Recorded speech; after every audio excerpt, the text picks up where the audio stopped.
কারাগারে যখন বিদ্যুৎ চলে যেত, একজনের কথা আমার খুব মনে পড়তো। তিনি হলেন মাওলানা হাবিবুল্লাহ মাহমুদ কাসেমি। কেন মনে পড়তো? কেন মনে পড়তো? কেউ অনুমান করতে পারো? ঘটনা হলো, একদিন এরকম মাগরিবের পরে কারেন্ট চলে গেল। মাগরিবের পরের সময়টা আমরা পাশাপাশি এই 15টা রুমে থাকতাম। এক এক রুমে সর্বোচ্চ 4 জন আর সর্বনিম্ন 2 জন। 15টা রুম পাশাপাশি, 2টা ব্লক। তো মোটামুটি যখন বিদ্যুৎ থাকে তখন তো সব জায়গায় একটা আওয়াজ থাকে, ফ্যানগুলো ঘুরতে থাকে, তো অনেক দূর থেকে আওয়াজ পাওয়া যায় না। পাশাপাশি রুমগুলো থেকে কোনো আওয়াজ দিলে আওয়াজ পাওয়া যায়, কিন্তু বিদ্যুৎ চলে গেলে সব ফ্যান বন্ধ, একটা পিনপতন নীরবতা, তখন অনেক দূর থেকে আওয়াজ পাওয়া যায়। তো বিদ্যুৎ চলে গেল একদিন, তারানায় দারুল উলুম দেওবন্দ গাওয়া শুরু হলো। সেই দারুল উলুম দেওবন্দের তারানার মূল গায়ক ছিলেন কাসেমি সাহেব, হাবিবুল্লাহ মাহমুদ কাসেমি। আর আমরা আমাদের ভাঙ্গাচোরা গলা যাই আছে তা নিয়ে ওনার সঙ্গে কোরাস গাইছি, এবং এটা খুব খারাপ শোনা যায়নি। ওনার সুরের সাথে আমাদের সবার সুরও মিলে গেছে। ছাত্র, ওস্তাদ, অনেক ধরনের মানুষই ছিলাম আমরা, আলহামদুলিল্লাহ। তো এর পরবর্তীতে উনি তো খুব দ্রুতই রুখসত হয়ে গেছে, ওনার ছুটি হয়ে গেছে। পরবর্তী দীর্ঘ সময় আমরা ছিলাম। বিদ্যুৎ চলে গেলেই শুধু হাবিবুল্লাহ মাহমুদ কাসেমি সাহেবের ওই দিনের স্মৃতি আমাকে আবার সেই ওই সময়ের কথা মনে করিয়ে দিত। এইভাবে সময় কেটেছে আমাদের। কারাগারে এবার আমাদের এই যাওয়াটা, এইভাবে বিপুল পরিমাণ আলেম ওলামাদের কারারুদ্ধ হওয়া এবং সেখানে দীর্ঘ একটা সময় অতিক্রম করার মধ্য দিয়ে সব ধরনের কিছুই ঘটেছে। এখানে অনাকাঙ্ক্ষিত, অপ্রত্যাশিত কিছু বিষয়ও ঘটেছে, অনাকাঙ্ক্ষিত কিছু বিষয়ও ঘটেছে। তবে আলহামদুলিল্লাহ, আমরা যারা শেষ পর্যায় পর্যন্ত ছিলাম, আমি সকলের মধ্যেই একটা হিম্মত, একটা দৃঢ়তা আমি লক্ষ্য করতে পেরেছি, এবং এই হিম্মত এবং এই দৃঢ়তাটুকু আমাদের মধ্যে আগামী দিনের পথ চলার জন্য আরো বেশি সৎসাহস জুগিয়েছে। আমি আশা করি যে আগামী দিনে ইনশাআল্লাহ আমাদের এই প্রেরণা, আমাদের এই হিম্মত ইনশাআল্লাহ এদেশে ইসলামের জন্য সম্মিলিত বলিষ্ঠ ভূমিকা রাখার ক্ষেত্রে সহায়ক হবে। কারাবন্দিত্বের সময়টা, এটা অবশ্যই অনেক কষ্টের। সবচেয়ে বড় কষ্ট হলো বন্দিত্বটা, আপনজনদের থেকে বিচ্ছিন্নতা। এটা হলো সবচেয়ে বড় কষ্টের সময়। কারাবন্দিত্বের মধ্যেও আবার 2 রকম সময় যায় বন্দিশালায়। বিশেষ করে আমরা যেই ধরনের বন্দিশালায় ছিলাম, আমরা ছিলাম হলো বাংলাদেশের একটা বিশেষায়িত কারাগার, যেটাকে বলা হয় হাই সিকিউরিটি কেন্দ্রীয় কারাগার। বাংলাদেশে এই একটা কারাগারই আছে, নাম কি? হাই সিকিউরিটি, উচ্চ নিরাপত্তা সম্বলিত একটা কারাগার। বাংলাদেশে এরকম কারাগার একটি। এটাকে মূলত যেই ধারণা থেকে তৈরি করা হয়েছে সেটা হলো যে এখানে দণ্ডপ্রাপ্ত, বেশি সাজা যাদের, অনেক বড় মানের যারা আসামি, তাদেরকে ওখানে রাখা হবে। কিন্তু শুরু থেকেই দেখছি যে এটার আগে ওই ধরনের কিছু আসামিও থাকে, আবার সরকার বিরোধী বিভিন্ন আন্দোলন সংগ্রামে যারা লিপ্ত থাকে বা যে কোনো কারণে বন্দী হয়, তাদের দলে দলে ওখানে রাখা হয়।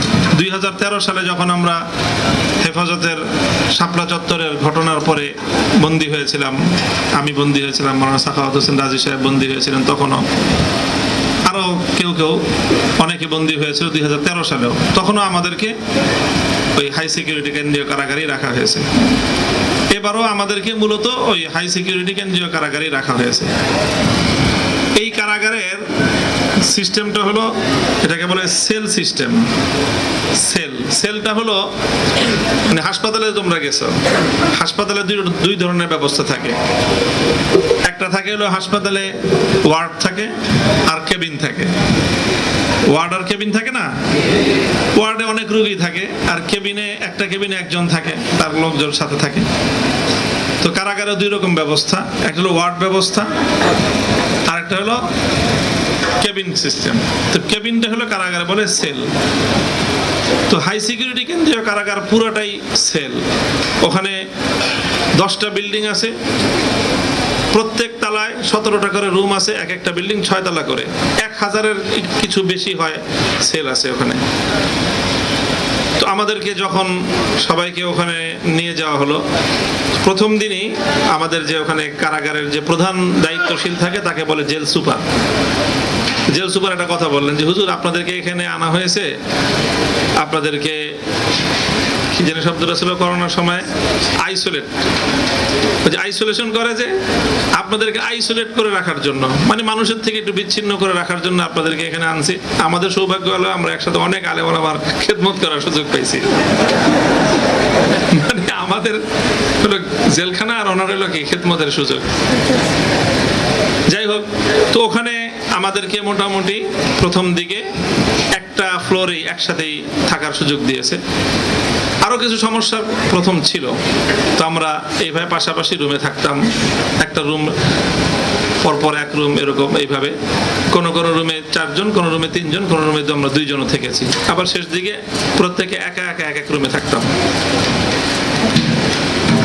তো এই রুমগুলোতে থাকা অবস্থায় তো কিছু সময় থাকে কারাগারে, যেই সময়টা সারাদিন একত্রে থাকা যায়। সকালবেলা মনে করো 6টা থেকে সন্ধ্যা 5টা পর্যন্ত, এই সময়টা যে রুমগুলো থাকে রুমের তালা খোলা থাকে। আর সন্ধ্যা বিকাল 5টায় বা ওই দিনের মানে সূর্যাস্তের হিসাবে কখনো কম হয় কখনো বেশি হয়, তালাবদ্ধ করে দেওয়া হয়। এরপরে পরের দিন আবার সকাল 6টা 7টা পর্যন্ত তালাবদ্ধ থাকতে হয়। অর্থাৎ প্রায় গড়ে 14 ঘন্টা রুমের মধ্যে তালাবদ্ধ থাকতে হয়। আর 10 ঘন্টা বা 12 ঘন্টা, 8 ঘন্টা 10 ঘন্টার সময় একসাথে থাকার পাওয়া যায়। তো যখন তালাবদ্ধ ভিতরে থাকা হয় তখন তো একটু একাকিত্বের অনুভব হয়। 2 জন থাকলে মাত্র 2 জন, আর অধিকাংশ সময় আমরা লম্বা একটা সময় এমন ছিল যে আমরা প্রত্যেকে একজন এক রুমে থাকতাম। তো এই একাকিত্ব, তো যারা কারাগারে থাকে অনেকেরই এই একাকিত্বের সময়টায় খুব কষ্ট লাগে, খুব কষ্ট হয় একা একা একটা রুমে দীর্ঘ একটা সময়।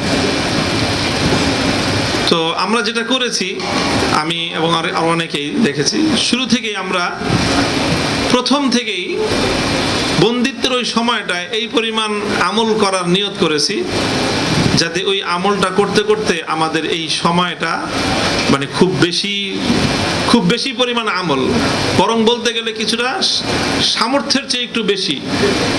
যেরকম 14 ঘন্টার মধ্যে আমার ঘুমাইতে হবে মনে করো 6 ঘন্টা, খাবার দাবার খাইতে সব মিলায়, নামাজ পড়তে, আবার কিছু রান্না বান্না করার ব্যবস্থা আছে ওখানে। এটা বিশেষ ব্যবস্থাপনা, এটা সবাই করতে পারে না, ওটা আমি রান্না করতাম। এটা আল্লাহ আমাকে এখানে একটা সুযোগ দিছে। একটা সময় একটা রান্না করতাম, রান্নাটা হয়তো সন্ধ্যার পরে, এশার সময়, খাবারের সময়, আবার রমজান মাসে সেহরির সময়। এই রান্নাটা করে, রান্না অর্থ হলো তৈরি করা রান্নাটাই, যেই খাবারটা দেওয়া হতো ওটাকে একটু মডিফাই করা, সম্পাদনা আর কি। এই তেল, পেঁয়াজ, মরিচ ইত্যাদি এগুলো দিয়ে আবার নতুন করে এটাকে একটু করলে ভালোই লাগতো। আর রান্না করতে করতে বেশ একটা হাতে আমার জোশ এসে গেছিল শেষ দিকে, মানে রান্না করতে খুব ভালো লাগতো। তো এই রান্না করে তারপরে এই 3-4 রুম পর্যন্ত খাবার পৌঁছানোর একটা সিস্টেম ছিল আমাদের, কোনো লোক লাগতো না। ওটা একটা গাড়ি তৈরি করছিলাম আমরা। এই গাড়িটা আমার রুম থেকে রওনা করতো, একেবারে সাখাওয়াত সাহেব হুজুরের রুম পর্যন্ত যেত। আমার রুমের পরে ছিলেন মনির সাহেব হুজুরের রুম, মনির সাহেব হুজুরের রুমের পরে ছিল মুফতি ফখরুল ইসলাম সাহেব, যে কামরাঙ্গীরচরের, আর মাওলানা আমির হামজা সাহেব, ওনারা 2 জন থাকতেন এক রুমে। এরপরে সাখাওয়াত সাহেবের রুম। মানে অর্থাৎ আমার রুম থেকে সাকা সবুজের রুম প্রায় ধরো না 20 ফিট দূরে, এই 20 ফিট দূরে তরকারিটা পাঠাইতাম বাটিতে করে। তো আলহামদুলিল্লাহ এই যে লম্বা একটা সময়, এই সময়ের মধ্যে আমরা প্রত্যেকেই আমি লক্ষ্য করেছি যে এই পরিমাণ আমল করার নিয়ত আমরা করেছি, যে আমলটা করতে এই লম্বা সময়ের মধ্যে নিজেদেরকে মানে সময়ের একটা টান পড়ে যেত। এই সারাটা সময় এইভাবেই কেটেছে। এতে দুইটা জিনিস লাভ হয়েছে। যেরকম ধরো মাগরিবের 6টা থেকে নিয়ে 9টা পর্যন্ত আওয়াবিন পড়তে পড়তে সময় শেষ। 9টার পরে খাবার দাবার খেয়ে ওযু ইস্তেঞ্জা করে এশার নামাজ পড়ে পড়ে ঘুমাইতে ঘুমাইতে রাত 11টার মধ্যে ঘুমানো যেত না। আবার ওদিকে রাত ঘুম থেকে উঠতে হবে কমপক্ষে 2:30 থেকে 3টার মধ্যে, মাঝখানে ঘুমের সময় পাওয়া যায় না। আবার 2:30 থেকে ঘুম থেকে উঠে সকাল 6টার সময় 6টার পর পর্যন্ত ফজরের নামাজ, এই 3 ঘন্টা আবার আমল, আবার ফজরের পরে আমল করে কিছুক্ষণ, তারপরে একটু ঘুম। তো এটাতে লাভ হয়েছে যে জিনিসটা, সেটা হলো যে আলহামদুলিল্লাহ সময়টা খুব ভালো কেটেছে, কষ্ট যতটুকু হওয়ার তার চেয়ে কম হয়েছে আলহামদুলিল্লাহ। আর এই সময়টা আমলের মধ্যে, তিলাওয়াতের মধ্যে, নামাজের মধ্যে অনেক উত্তমভাবে আল্লাহ পাক রব্বুল আলামিন থাকার তৌফিক দান করেছেন। কারাগারের এই বন্দিত্ব, কারাগারের সময়ে এটা কাজে লাগানোর জন্য যে জিনিসটা সবচেয়ে বড় একটা ভূমিকা রাখে, সেটা হলো শুরু থেকে নিজের মধ্যে এরকম একটা চিন্তা এবং এরকম একটা ইচ্ছা থাকা।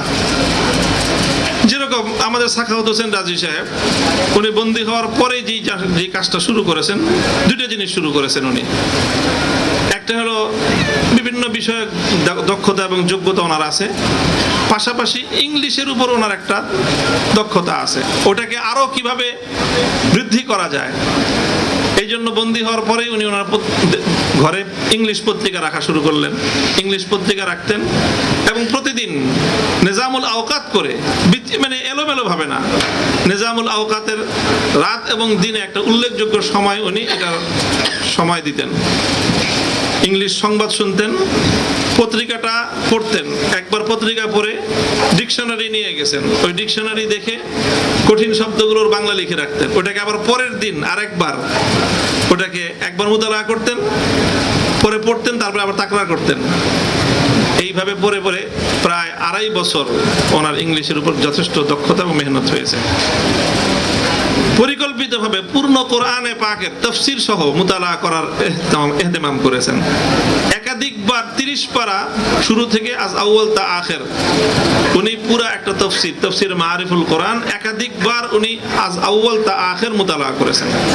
এই সময়টার মধ্যে সময়টাকে কাজে লাগিয়েছেন।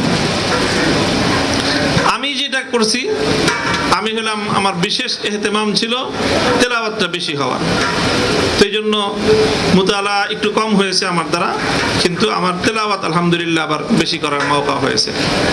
কথাগুলো এই জন্য বলতেছি যে শুরুতে গিয়েই হাই হুতাশের কোনো প্রয়োজন নাই। আমরা যেই পথে চলা শুরু করেছি, আল্লাহ হেফাজত করুন, আফিয়াতের সাথে রাখুন, কিন্তু আমাদের এই পথ এটা ফুল বিছানো এরকম কোনো কুসুমাস্তীর্ণ পথ না। মাঝে মাঝে লাল গোলাপের শুভেচ্ছা পাওয়া যাবে, কিন্তু লাল গোলাপের একটা শুভেচ্ছা পাওয়ার আগে 3 বছর জেল খাটতে হবে। এটা চাই না, এটা কোনোভাবেই কামনা করি না, আল্লাহর কাছে আফিয়াতের দোয়া করি। তবে এতটুকু কথা আমাদের সিদ্ধান্ত চূড়ান্ত। কেউ যদি মনে করে থাকে যে 3 বছর জেলে রেখে আমরা খুব ভীত সন্ত্রস্ত হয়ে পড়ছি, বোকার স্বর্গে বসবাস করবেন। আল্লাহর জন্য, আল্লাহর দ্বীনের জন্য এর চেয়ে বড় ত্যাগ আর কুরবানি করতে আমরা প্রস্তুত আছি।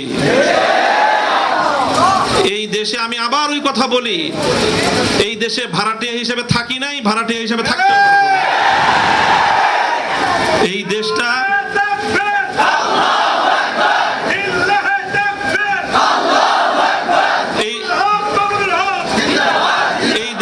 আমাদের 1000 বছরের পূর্বসূরীদের ঘাম অশ্রু আর রক্তের বিনিময়ে এই দেশ নির্মিত হয়েছে, এই মাটি সিঞ্চিত হয়েছে। কাজেই আমরা যদি এই মাটির দখলদারি ছেড়ে দেই, আমাদের হাজার বছরের পূর্বসূরীদের সাথে গাদ্দারি করা হবে। আমাদেরকে উত্তরাধিকার দিয়ে গেছেন এটা ভিটেমাটি বিক্রি করে আরেক দেশে গিয়ে থাকার জন্য না। আমাদের পূর্বপুরুষরা, ইতিহাস পড়ো, অনেক ত্যাগ আর কোরবানির মাধ্যমে এই মাটিকে, এই জমিনকে ইসলাম এবং মুসলমানদের জন্য সংরক্ষিত করে দিয়ে গেছেন ওনারা। আর কেউ যদি মনে করে যে আমাদেরকে একটু জুলুম নির্যাতনের মাধ্যমে আমাদেরকে ভীত সন্ত্রস্ত করে দিবে, তাহলে আপনাদের বুঝটা ঠিক না। বেশি কিছু বললাম না, এই বুঝটা আপনাদের ঠিক না। হ্যাঁ, আমরা গায়ে পড়ে কারো সাথে ঝগড়া বাঁধাতে চাই না। আমি সবসময় একটা কথা বলি, আমরা হঠকারিতার পথে চলতে চাই না, হঠকারিতার পথে চলতে চাই না। কিন্তু কেউ যদি আমাদেরকে চাটুকার ভাবেন, ভুল করবেন। চাটুকারিতার পথেও আমাদেরকে পাবেন না। কথাগুলো এই জন্য বলতেছি যে হয়তো অনেক বড়দের কথা তো আমরা পড়ি কিতাবের মধ্যে, পড়লে আমরা মনে করি ওনারা তো অনেক আগের আকাবির, ওনারা তো ওরকম করবেনি। এই যুগে কি আর সম্ভব? এরকম আমাদের মনের মধ্যে একটা ধোঁকা চলে আসে, ওয়াসওয়াসা দেয় শয়তান এবং নফস, আমাদেরকে ধোঁকা দিয়ে দেয় যে এগুলো হুসেন আহমদ মাদানী রহমতুল্লাহ আলাইহিদের কাজ, ওনাদের মতো লোক ওই যুগে করেছেন, আমরা কি আর পারবো? না, আমরাও এই যুগে আমাদের মতো করে আমরা অনেক কিছু পারবো ইনশাআল্লাহ। 2013 সালে যখন আমি অ্যারেস্ট হলাম খুলনায়, অ্যারেস্ট হয়ে আমাকে যখন থানায় নিয়েছে, থানার গারদে, একটা হলো থানা, তারপরে থানা থেকে কোর্টে যায়, কোর্ট থেকে তারপরে জেলখানায় পাঠায়। থানার গারদে ঢুকেই আমি ওখানে যে টয়লেট আছে, ওখানে টয়লেটে উজু করে, ইস্তেঞ্জা করে, উজু করে শুরু করে দিলাম। ওখান থেকেই সূরা ফাতিহা, সূরা বাকারা তেলাওয়াত শুরু করে দিয়েছি নামাজের মধ্যে, যে কিছুদিন তো থাকতেই হবে। তেলাওয়াত শুরু করে দিলাম, খতম নামাজের মধ্যে। শুরু থেকেই, একেবারে প্রথম থেকেই যদি নিজের এরকম একটা পরিকল্পনা থাকে, নিজের যদি এরকম একটা আজম থাকে, তাহলে যেটা হয় যে এই আমলের মাধ্যমে, আমলের একটা দৃঢ়তার মাধ্যমে একটা আল্লাহ পাক রব্বুল আলামিন সাহস যোগান, একটা হিম্মত দেন। ভেঙ্গে পড়ার যেই একটা মানসিকতা, সেটা আসে না। কোরআনের বরকতে, ইলমের বরকতে, আল্লাহ পাকের জিকিরের বরকতে অন্তরের মধ্যে একটা শক্তি সঞ্চিত হয়। এই শক্তিটা বিপদটাকে অনেক সহজ করে দেয়। হায় হুতাশ করার কিছু নাই। হোসেন আহমদ মাদানী রহমতুল্লাহ আলাইহির হায়াত, এই জেলখানায় আমার কিছু পড়ার সুযোগ হয়েছে। সেখানে একটা কথা পড়ে তো আমি হয়রান হয়ে গেছি। হযরত মাদানী রহমতুল্লাহ আলাইহি গালিবান 3 বার লম্বা লম্বা সময় কারারুদ্ধ হয়েছেন। শেষবারের ওয়াকিয়া মাদানী রহমতুল্লাহ আলাইহি লিখছেন যে ওখানে ওনার সময় কাটতে কাটতে এমন একটা হয়েছে, এবং উনি এমন আমাল করতেন ওখানে, তাসাউফের তো করতেনই, তাআল্লুক মা আল্লাহর এমন কিছু হালাত ওনার ওখানে তৈরি হয়েছে, ওনার উপর এমন কিছু হালাত হাসিল হয়েছে যে আল্লাহ পাকের অনেক তাকাররুব হাসিল হয়ে গেছে। এবং উনি এটা ইহসাস করেছেন যে জেলখানার বাইরে যেই পরিমাণ তাকাররুব আল্লাহর হয়েছে, তার চেয়ে অনেক বেশি আল্লাহ পাক রব্বুল আলামিনের পক্ষ থেকে তাকাররুব দান করা হয়েছে। এই জন্য হযরত শেষ পর্যন্ত নিজের মন্তব্য করেছেন নিজের ব্যাপারে, যে এই জন্য আল্লাহ পাক রব্বুল আলামিনের কাছে আর কারামুক্তির জন্য দোয়া করতেও মনে চায় না। কারণ দোয়া করলে তো কারাগারের বাইরে চলে যাব, বাইরে চলে গেলে এই নিয়ামত আমি পাবো না। আল্লাহ পাক কারাগারের ভিতরে যেই তাকাররুব দান করেছেন, আল্লাহ নিজের যেই নৈকট্য আমাকে দান করেছেন, কারাগারের বাইরে গেলে হয়তো পাবো না। এই জন্য হযরত বলেন যে আমার নিজের জন্য কারামুক্তির দোয়া করতে মনে চায় না, শুধু একটা জিনিসের শূন্যতা অনুভব করি। কথাটা দেখো, মাদানী রহমতুল্লাহ আলাইহির কথা আমি নকল করতেছি। শুধু একটা জিনিসের শূন্যতা অনুভব করি, সেটা হলো আহলুল্লাহ এবং বুজুর্গানে দ্বীনের সোহবতে যাওয়া। কারাগারে বন্দী থাকার কারণে অনেক বুজুর্গদের দেখতে মনে চায়, ওনাদের সোহবতে যেতে মনে চায়, এটা তো পারি না। এই একটা জিনিসের আক্ষেপ মনের মধ্যে লাগে। তবে আবার নিজেই ওটারই বের করছেন যে ওটার কিছুটা হয়ে যায় খত্ত কিতাবাতের মাধ্যমে। চিঠি লেখার একটা সুযোগ ছিল তখন কারাগার থেকে। তিনি বলেন যে চিঠি লিখি, চিঠির জবাব আসে, এতে বুজুর্গদের সোহবতে যাওয়ার কিছুটা শূন্যতা পূরণ হয়ে যায়, অর্ধেক অর্ধেক হয়ে যায়। হযরত মাদানী রহমতুল্লাহ আলাইহি খুব বেশি দিন আগের তো না আমাদের চেয়ে। এই আমরা আমাদের ওস্তাদ যারা ছিলেন, মনে করেন আমার আব্বাজান শাইখুল হাদিস আল্লামা আজিজুল হক রহমতুল্লাহ আলাইহি, হযরত গওহরপুরি হুজুর রহমতুল্লাহ আলাইহি, আহমদ শফি সাহেব হুজুর রহমতুল্লাহ আলাইহি, এনারা সবাই মাদানী রহমতুল্লাহ আলাইহির প্রায় যুবক বা মাঝ বয়সের ছাত্র, একদম শেষ বয়সেরও না, মাঝ বয়সের ছাত্র এই ওনারা। ঠিক আছে, আমাদের চেয়ে তো খুব বেশি আগের না। হযরত মাদানী রহমতুল্লাহ আলাইহি প্রথমবার যখন গ্রেফতার হলেন হিজাজ থেকে, মদিনা শরীফ থেকে, তখন তো শাইখুল হিন্দ রহমতুল্লাহ আলাইহিকে মূলত তারা গ্রেফতার করবে। হযরত শাইখুল হিন্দ রহমতুল্লাহ আলাইহি ছিলেন হযরত মাদানী রহমতুল্লাহ আলাইহির ওনার প্রোটেকশনে, উনি মদিনা শরীফে ছিলেন। যখন শাইখুল হিন্দ রহমতুল্লাহ আলাইহিকে গ্রেফতার করবে, তো হযরত মাদানী রহমতুল্লাহ আলাইহি চিন্তা করলেন যে শায়েখকে যে নিয়ে যাবে, শায়েখের তো বয়স অনেক, জেলখানায় গিয়ে ওনার কষ্ট হবে, ওনার খেদমতের জন্য আমি যদি সাথে থাকতে পারি খুব ভালো হয়। তখন তিনি যে কোনোভাবে প্রশাসনকে রাজি করাইলেন যে শায়েখের সাথে, শাইখুল হিন্দ রহমতুল্লাহ আলাইহির সাথে হোসেন আহমদ মাদানী রহমতুল্লাহ আলাইহি ওনাকেও যেন গ্রেফতার করা হয়। তো হলো, গ্রেফতার হলো। 4 বছর পর্যন্ত মাল্টার সেই কারাগারে থাকলেন, আন্দামান দ্বীপ ইংরেজদের কারাগারে। মাদানী রহমতুল্লাহ আলাইহি যখন কারাগারে যান, তখন ওনার পুরা পরিবার সহ ওনারা মদিনাতে তখন ইকামত করেন, একরকম হিজরত করছেন। ওনার বাবা মা পূর্ণ হিজরত করছেন, আর ওনারা হিজরতের পূর্ণ নিয়ত না করলেও ফুল ফ্যামিলি সহ মদিনা শরীফে থাকতেন। ওনার বাবা ছিল, মা ছিল, ওনার স্ত্রী ছিল, 3 জন সন্তান ছিল, খুব সম্ভবত 1 মেয়ে 2 ছেলে বা 2 ছেলে 1 মেয়ে, 3 জন সন্তান ছিল। হযরত মাদানী রহমতুল্লাহ আলাইহির কাছে এই 4 বছরের মধ্যে একটার পর একটা চিঠি গেল। কোন চিঠিতে ওনার বাবার ইন্তেকালের সংবাদ, আরেক চিঠিতে মায়ের ইন্তেকালের সংবাদ, আরেক চিঠিতে স্ত্রীর ইন্তেকালের সংবাদ, আরেক চিঠিতে বড় মেয়ের ইন্তেকালের সংবাদ, আরেক চিঠিতে মেজো মেয়ের ইন্তেকালের সংবাদ, আরেক চিঠিতে সর্বশেষ সন্তানের ইন্তেকালের সংবাদ। মানে যা কিছু রেখে গেছেন, হ্যাঁ, আমরা কারাগারে গিয়ে শয়নে স্বপনে যাদের কথা চিন্তা করলে চোখ দিয়ে অশ্রু গড়ায় পড়তো, এই তো আমি 4 ছেলে রেখে গেছি, হুজুর এক ছেলে রেখে গেছেন, যাওয়ার পরে আরেক সন্তান হুজুরের হয়েছে, এরকম মনির সাহেব হুজুরও 4 সন্তান রেখে গেছেন। তো মাদানী রহমতুল্লাহ আলাইহি 3 সন্তান রেখে গেছেন, আর 3ও সন্তান, স্ত্রী সহ বাবা মা সকলের মৃত্যুর সংবাদ পৌঁছলো কোথায়? কারাগারের মধ্যে।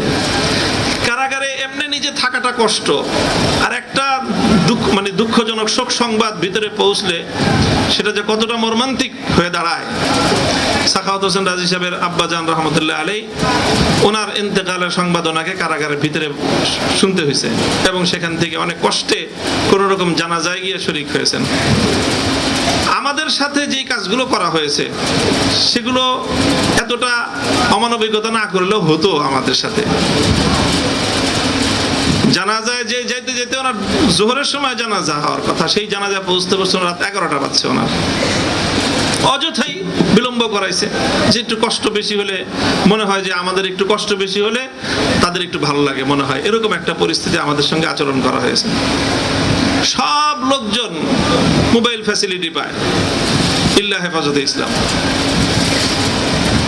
ইল্লা হেফাজতে ইসলাম মানে হেফাজতে ইসলামের যারা আছে, সপ্তাহে 15 দিনে কোনোভাবেই তাদেরকে তাদের পরিবারের লোকজনের সাথে যোগাযোগ করার জন্য মোবাইল ফোন ব্যবহার করতে দেওয়া হবে না। মোবাইল মানে তাদের সেই ফোনের সুবিধাটা কারা কর্তৃপক্ষের। এখন বাংলাদেশের সমস্ত কারাগারের নিয়ম হলো এই যে প্রতি সপ্তাহে একবার করে বন্দীদেরকে সুযোগ দেওয়া হয় তার পরিবারের সাথে যোগাযোগ করার। আমাদেরকে এই 3 বছরে আমাদেরকে সুযোগটা দেওয়া হয়নি। তো বলতেছিলাম হযরত মাদানী রহমতুল্লাহ আলাইহি এই তো সব যা কিছু রেখে গেছেন সব উজাড় হয়ে গেছে। এই অবস্থায় একটা মানুষ বন্দিশালার মধ্যে তার কতটা দুঃখ এবং কষ্ট লাগার কথা, এটা বন্দিশালায় থেকে, কারাগারে থেকে যার প্রিয়জন বিয়োগ হয়েছে সেই কেবল অনুভব করতে পারবে। আর আমরা শুধু কল্পনা করেছি যে আজকে যদি আমার কাছে আমার একটা সন্তানের মৃত্যুর সংবাদ আসে তাহলে আমার কেমন লাগবে, কেমন লাগবে, এটা কল্পনা করলেই চোখের অশ্রুতে বুক ভেসে যেত। কারণ ছটফট করতে পারবো কিন্তু সন্তানের চেহারাটা হয়তো একবার দেখতে পারবো না, এরকম একটা অসহায়ত্ব নিজেদের মধ্যে অনুভব হয়েছে। মাদানী রহমতুল্লাহ আলাইহির এই ত্যাগ আর কোরবানির কথা স্মরণ করতাম আর নিজেকে সান্ত্বনা দিতাম যে আল্লাহ পাক সেই তুলনায় আমাদেরকে অনেক ভালো রাখছেন, আমাদের সন্তানরা ভালো আছে, আফিয়াতের সাথে আছে, আমাদের পরিবাররা ভালো আছে, আমাদের বাইরের লোকজন পরিবার পরিজনদের সংবাদ রাখতেছে। এটা একটা বড় কথা, এটা বড় কথা। যারা যখন কারাবন্দী হয়, কোনো বিপদগ্রস্ত হয়, তাদের পরিবার পরিজনের সাথে অন্য বাইরে যারা থাকে তাদের খোঁজ খবর নেওয়া জিম্মাদারি হয়ে দাঁড়ায়। কে কতটুকু করেছি নিজে যার যার হিসাব নেওয়া দরকার। নামায়ে আমাল প্রত্যেকেরটা নিজের কাছেও আছে, অন্যদের কাছেও আছে। আমরা যারা বাইরে ছিলাম, বন্দীদের পরিবার পরিজনের, তাদের অসহায় লোকদের সংবাদ কতটুকু রেখেছি, নিজের সাধ্যের আলোকে তাদের জন্য কতটুকু খেদমত করার সুযোগ ছিল, কতটুকু করেছি, এটা প্রত্যেকের নিজের সঙ্গে নিজের ইহতিসাব করা দরকার। আমাদের উলামায়ে বাংলাদেশের যাদের ভুল করেছেন, আগামী দিনে এই বিষয়ে তাদের নিজেদের প্রায়শ্চিত্ত করার প্রয়োজন রয়েছে। এই যে আমাদের শেষ পর্যন্ত যেটা হয়েছে, আলহামদুলিল্লাহ আমি লক্ষ্য করেছি যে আমাদের কারাবন্দীদের পরিবাররা পরস্পর নিজেদের মধ্যে একটা সংহতি করে তুলেছেন। তারা একজন আরেকজনকে গিয়ে সান্ত্বনা দিতেন, আরেকজন তার ঘরে গিয়ে সান্ত্বনা দিতেন। এই জায়গাটায় মনে হয়েছে আমার কাছে যে জাতীয়ভাবে আমাদের একটা শূন্যতা ছিল। আগামী দিনে যেন আমাদের এই ধরনের শূন্যতা অনুভব করতে না হয়।